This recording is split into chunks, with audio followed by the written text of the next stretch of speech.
북한강 상류에 있는 얼음 낚시터입니다. 가장자리는 얼음이 이미 녹아 있습니다. 군데군데 물이 고여 있는 곳도 보입니다. 이런데도 얼음 낚시터 위에는 언뜻 봐도 20명이 넘는 낚시객들이 있습니다. 지금은 괜찮은 것 같아요. 듣기보다 저는 괜찮은 것 같아요. 얼음판 위에 텐트를 설치한 낚시객도 보입니다. 텐트 안에서는 난로까지 피우고 있습니다. 에이, 괜찮아요. 괜찮아요? 네. 매년 이맘때에는 낮 기온이 영상으로 오르며 얼음이 빠른 속도로 녹습니다. 얼음 두께가 30cm인 곳도 있지만 수심이 깊은 곳에서는 25cm로 줄어듭니다. 네, 주차장에는 이렇게 출입 통제 현수막이 붙어 있습니다. 하지만 이 현수막 뒤로는 여전히 낚시하는 사람들이 많이 보입니다. 얼음 낚시터에는 안전요원도, 구명조끼를 입은 사람도 없습니다. 얼음이 얇아진 곳에는 통제선이 설치돼 있었지만 이미 바람에 날아가 지금은 어디가 위험한지 구분하기도 어렵습니다. 괜찮다고 그러시는데 그게 가운데는 3cm인데 아까도 얘기했듯이 가장자리가 녹아가지고 그 가장자리에 빠지셔갖고 나가지를 못하세요. 그런 경우가 워낙 많아가지고. 최근 5년 동안 얼음 깨짐 사고로 출동한 건수는 강원도에서만 15건. 해빙기마다 지자체에서 얼음 낚시터 개도를 하고 있지만 출입을 막을 법적 근거도 없어 위험한 낚시가 해마다 반복되고 있습니다. MBC 뉴스 이송미입니다.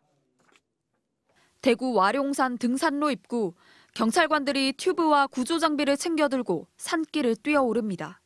119 구조대와 구급차도 줄지어 들어오더니 잠시 뒤 누군가 들것에 실려 나갑니다.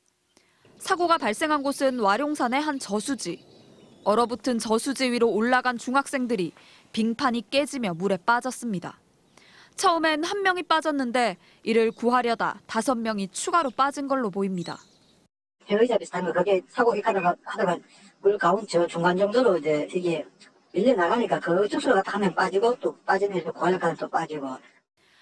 빠진 중학생 가운데 4명은 주변에 있던 낚싯대와 나뭇가지를 이용한 친구들의 도움으로 빠져나왔고 1명은 소방과 경찰에 구조됐습니다.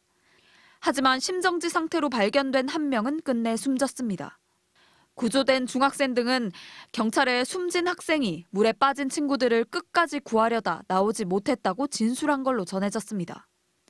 경찰과 소방당국 등은 따뜻한 낮 기온에 사고 지점의 얼음 두께가 3cm가량으로 얇아진 상태였다며 한겨울이어도 빙판에 함부로 올라가면 위험하다고 경고했습니다. 햇빛이 들어오는 지역에는 얼음이 그 기후에 따라 많이 녹을 수도 있으니까 얼음 위를 올라가지 마시기, 그게 제일 중요한 것 같습니다. 또 빙판이 깨져 빠지는 사고가 나면 절대 물에 직접 뛰어들지 말고 물에 뜨는 물건이나 연결한 옷을 던져 구조해야 한다고 강조했습니다. MBC 뉴스 손은민입니다. 춘천 북한강 상류의 얼음 낚시터입니다. 가족끼리 옹기종기 모여 얼음 낚시를 즐깁니다. 다른 한편에서는 어린이가 홀로 썰매를 탑니다. 지금은 2시를 조금 넘긴 시각인데요. 이곳의 기온은 영상 16도를 가리키고 있습니다.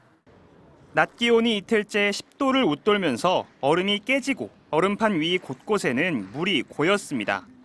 하지만 얼음 낚시객과 나들이객은 아랑곳하지 않습니다. 이렇게 낚시해도 괜찮나요?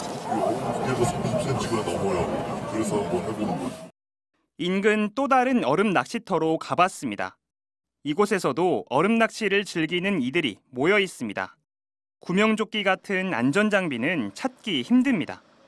얼음이 깨질 위험이 있으니 출입하지 말아달라는 현수막도 허사. 시청에서 나왔어요. 해빙지가 지금 얼음이 많이 녹는 상태라 가지고요. 낚시는 이제 철수해 주셔야 될 것 같습니다. 낚시객들은 단속반에 경고가 있고 난 뒤에야 부랴부랴 자리를 정리합니다. 녹아가는 얼음 위 텐트도 그제서야 치우기 시작합니다. 꽁꽁 언 것처럼 보이는 얼음판도 언제 깨질지 모릅니다. 지난해 말 경북 포항에서는 얼어붙은 저수지에 들어간 초등학생이 얼음이 깨지면서 물에 빠져 숨지기도 했습니다. 겉으로 봤을 때 얼음이 단단해 보일지라도 지금처럼 영상의 기온이 계속 유지될 때에는 얼음이 금방 녹게 되어서 각별한 유의가 필요합니다. 최근 5년 동안 강원도에서 집계된 해빙기 얼음 깨짐 사고는 12건. 얼음이 가장 안전할 것 같은 12월에서 2월 사이에 집중됐습니다. MBC 뉴스 이승현입니다.